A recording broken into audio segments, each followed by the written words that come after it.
mendapat manfaat hati yang terdidik untuk menuju Allah SWT. Mencari guru yang demikian ini sangat sulit sekali. Hingga para ahli, apakah tidak ada lagi jalan menuju Allah? Akhirnya mereka menemukan masih ada. Jika sudah tidak ada guru lagi, tidak ada drive lagi, maka dengan sholawat itulah kita akan sampai bertuhannya. Aqrabu turuqi ilallah fi akhir zaman. Jalan yang paling dekat menuju Allah ada di zaman akhir adalah istighfar. Karena istighfar itu melunturkan semua dosa. Dan dosa itu adalah hijab zulmah, penutup hati, gerhana hati, hingga sinar matahari tidak sampai, hingga sinar nubuwah, sinar rububiyah, sinar kenabian tidak bisa masuk, sinar rububiyah, sinar ketuhanan yang mampu membuka hati tidak masuk karena ada kotoran hati. Jika kita dengan selawat, maka kita mendapat syafaat Rasulullah sallallahu alaihi wasallam, karena guru mursyid dalam selawat adalah Rasulullah. Tapi kalau dengan zikir, Quran, dengan asma, harus ada guru mursyid. Inilah Mbah Yai mengajak kita dengan selawat. Alhamdulillah, setelah Mbah Yai menaklib kemudian disampaikan kepada masyarakat dengan tuntunan penerapan meditasi hati yang disebut lillah dan billah, lir rasul birasul, maka hati kita tertitik. Orang yang mengamalkan maidiyah walaupun masih ya sayyidi ya Rasulullah, ya sayyidi ya Rasulullah, ini alhamdulillah umumnya diberi perubahan-perubahan dalam hati. Hati makin tenang,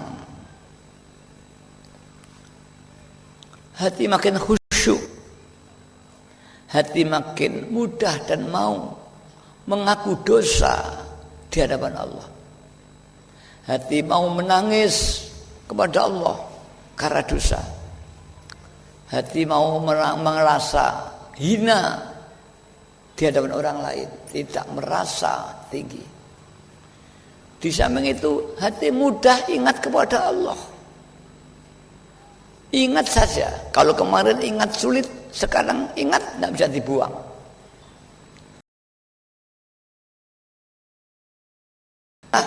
Sekarang hati otomatis berdengung sendiri. Itulah realita tarbiyatus syekh al-kamil mukamil, didikan guru yang sempurna dan mau menjemurkan hatinya. Kedua,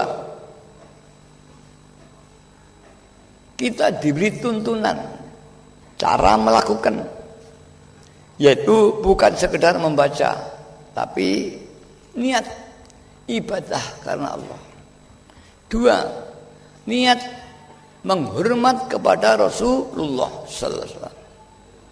Ketiga, niat terima kasih kepada Rasulullah SAW atas bimbingan syariat agama Islam yang diberikan kepada kita.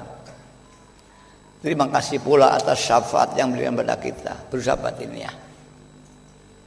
Yang keempat, kita dibimbing lillah dan billah, hingga hati kita tidak ada ego. Aku tidak ada, aku pandai, aku kaya, aku punya kelebihan, tidak ada. Akunya Allah, ini pandai, Allah yang memberi. Aku ibadah, Allah yang menggerakkan. Itulah lillah dan billah. Maka penerapan lillah dan billah ini dituntun oleh Mbah Yai, yaitu supaya kita ini dimanapun dan kapanpun berada, kita harus senantiasa menerapkan apa yang disebut lillah. Lillah yaitu kita